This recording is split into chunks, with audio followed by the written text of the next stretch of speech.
দিক দিয়ে আম্মু চৌরাস্তায় গেছিল, তো দেখেন আমাদের জন্য কি আনছে। এই তো এদিক দিয়ে মুগলাই আনছে, এদিক দিয়ে নানু মেরা পিঠা বানাইছে, তারপর চাপা শুটকি ভর্তা। নানুর বাসায় গিয়েছিল আম্মু। এদিক দিয়ে চিকেন ফ্রাই আর নাগামরিচ। আর জন্য দাঁড়িয়ে আছে দেখেন খালি পায়ে। তোমাকে আমি রেখে চলে গেছিলাম। বাবা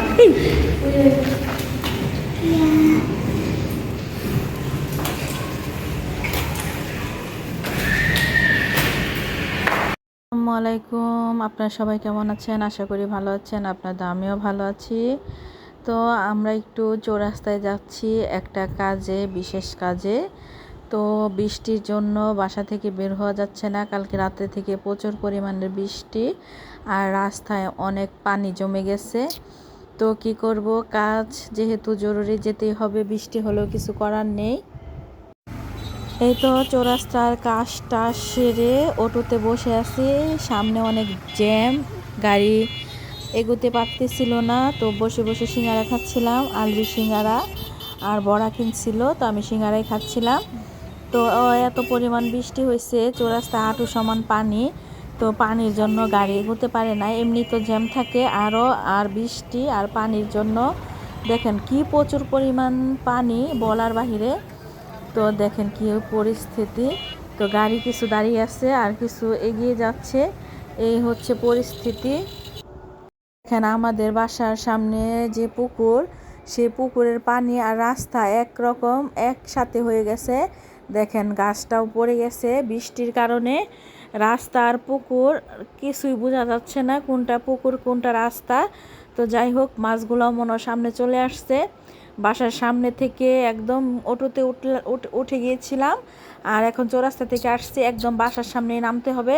এদিক দিয়ে হাঁটার মতো কোনো ব্যবস্থা নাই। দেখেন কি পরিস্থিতি, দোকানের সামনে থেকে তারপর বাসার রাস্তা সব কিছু এক হয়ে গেছে পানিতে, কারণ পানি যাওয়ার মতো কোনো রাস্তা পাচ্ছে না, সেজন্য এইরকম পরিস্থিতি। কালকে সারা রাতের বৃষ্টির কারণে এই অবস্থা হয়েছে। তো জানি না আমাদের উঁচু এলাকাতে এরকম, নিচু এলাকায় কি অবস্থা আল্লাহ জানে। চলে আসছি, চৌরাস্তায় গেছিলাম।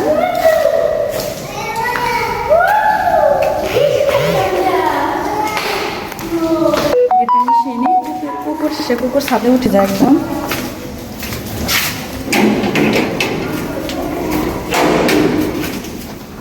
আর এমকে রেখে গিয়েছিলাম, জন্য দাঁড়িয়ে আছে দেখেন খালি পায়ে। তোমাকে আমি রেখে চলে গেছিলাম। বাবা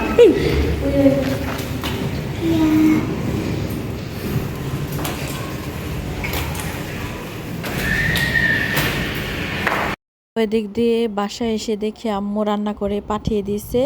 তো দিক দিয়ে কবুতরের মাংস পাঠাইছে, তারপরে সালাদ পাঠাইছে, টমেটো, লেবু, কাঁচামরিচ, পেঁয়াজ, শসা সব কিছুই কেটে পেটে পাঠিয়ে দিয়েছে।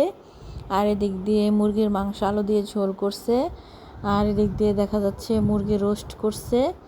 তো আম্মু যেহেতু রান্না করে দিচ্ছে, আর ভুনা খিচুড়ি পাঠিয়ে দিব বলছে, এখনও হয়নি। তো এই তো খাবো, ভাত রান্না করা আছে আমার। তো আমি ভাবছিলাম চৌরাস্তা থেকে আইসা তারপর তরকারি রান্না করব। তো এখন যখন আম্মু দিয়েছে আর রান্না করতে হবে না, তো এটা দিয়ে খাওয়া দাওয়া চলবে ইনশাল্লাহ। দিক দিয়ে আম্মু চৌরাস্তায় গেছিল, তো দেখেন আমাদের জন্য কি আনছে। এই তো এদিক দিয়ে মুগলাই আনছে, এদিক দিয়ে নানু মেরা পিঠা বানাইছে, তারপর চাপা শুটকি ভর্তা। নানুর বাসায় গিয়েছিল আম্মু। এদিক দিয়ে চিকেন ফ্রাই আর নাগামরিচ, আর সাথে সস আছে। তো সবাই খেয়েছে, আমি খাইনি। তো আরিয়ান দেখেন সম্পাপড়ি খাচ্ছে বসে বসে, এই তো তার নানু এনে দিয়েছে। আর এদিক দিয়ে আরিয়ান কার্টুন দেখতেছিল, আর এদিক দিয়ে এখন আমি এটা খাবো। তো আমি অন্য কিছু খাবো না, মেরা পিঠা দিয়ে চাপা শুটকি ভর্তা দিয়ে খাবো, কারণ এটা আমার ফেভারিট খাবার। তো এই তো চাপা শুটকি ভর্তা আর হয়েছে মেরা পিঠা, এখন আমি খাবো, নানু বানিয়ে দিয়েছে। দেখি বিসমিল্লাহ।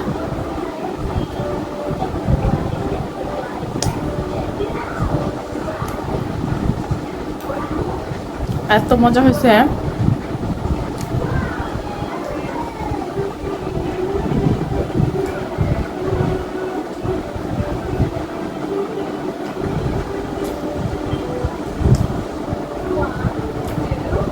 কথা বলতে ইচ্ছা করছিল না, তাই খেয়ে নিচ্ছি।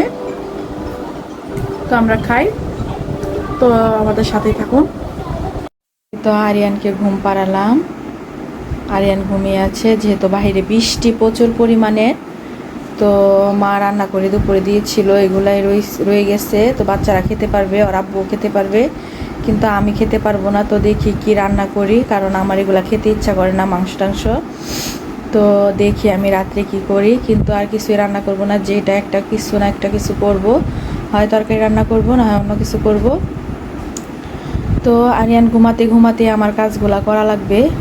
এদিক দিয়ে বৃষ্টির দিন শুধু জামা কাপড় আর জামা কাপড় এদিক সেদিকে খাটে এখানে লেড়ে দেওয়া থাকে, কারণ যেহেতু বৃষ্টি প্রচুর অনেক দিন যাবৎ হচ্ছে, তো বৃষ্টির কারণে এভাবে রাখা লাগে। দেখেন খাটের উপরে এখানে এখানে শুধু কাপড়। তো কি করব, তো প্রচুর পরিমাণে বৃষ্টি। রাস্তায় তো দেখলেন, চৌরাস্তায় গিয়েছিলাম, রাস্তার পরিস্থিতি এত খারাপ যা বলার বাহিরে। আমাদের উঁচু এলাকায় এত বৃষ্টি হয়েছে, আমাদের উঁচু এলাকাতেই পানি ভরে গেছে, পুকুর আর রাস্তা এক হয়ে গেছে। তাহলে নিচু এলাকায় জানি কি পরিস্থিতি, আল্লাহ সবাইকে রক্ষা করুক। বন্যা হয়ে গেছে আমাদের এখানে বন্যা, তো না জানি নিচু এলাকায় কি হয়েছে, আল্লাহ যেন সবাইকে ভালো রাখে। তো এত পরিমাণের বৃষ্টি যা বলার বাহিরে, বৃষ্টি ভালো লাগতেছিল না, এখন অনেক দিন যাবৎ বৃষ্টি। তো যাই হোক, আল্লাহ যেন আমাদেরকে রক্ষা করে, আর কারোর যেন বিপদ আপদ না হয়। জানি না নিচু এলাকায় কী অবস্থা হচ্ছে, আল্লাহ জানে। তো যাই হোক, তো এখন দেখি আমি কি রান্না করব। রান্না করা উদ্দেশ্য হচ্ছে, দেখা যাক, আলু সিম দিয়ে মাছ দিয়ে টমেটো দিয়ে ঝোল করব। তো আজকে আর কি বলবো, তো যতটুকু পেরেছি বৃষ্টির মধ্যে ভিডিও দেওয়ার চেষ্টা করছি। তো আপনারা ভিডিও দেখেন, লাইক কমেন্ট শেয়ার করেন না, চ্যানেলটাকে সাবস্ক্রাইব করেন না, তো মনটা অনেক খারাপ লাগে, এত কষ্ট করে ভিডিও বানাই। যাই হোক, আপনারা একটু দোয়া করবেন আমার জন্য। আর আজকে এই পর্যন্তই। তো সম্পূর্ণ ভিডিওটা দেখার জন্য আপনাদেরকে অসংখ্য ধন্যবাদ। আপনারা ভালো থাকবেন, সুস্থ থাকবেন। আল্লাহ হাফিজ।